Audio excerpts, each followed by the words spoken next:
Well, first though to Claydra Rhodes, who is live in Port Arthur tonight, where a church was destroyed by that tornado. And Claydra, church leaders there say they're remaining optimistic.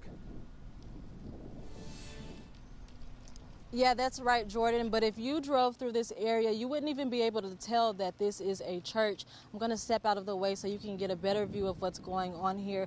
This is the entryway to the church where worshipers once walked in to hear a word from Pastor Walton Allen Sr. He's been the pastor here for 40 years after he succeeded his father. As you can tell, the church members have nothing to come back to right now. Chairs are scattered. You can see inside of the building where the roof has collapsed. The walls have caved in. This is just a representation of how strong the storms were as they came in early this morning.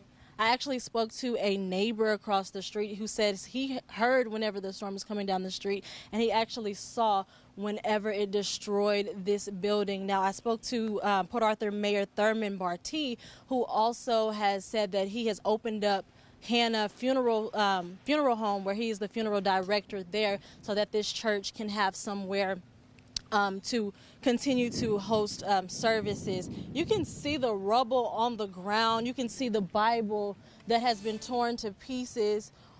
And you can just see all the scattering and just everything that has come down in Port Arthur. Scattered trees, down trees. This right here, the bricks of the building, and we all know how strong bricks are. Bricks have caved in, so that's just the representation of the damage of the EF-2 tornado that the National Weather Service has preliminarily decided. But right now, we're going to continue to talk with neighbors and continue to talk with officials here in Port Arthur. But for right now, I'm going to send it back to you in the studio, Jordan.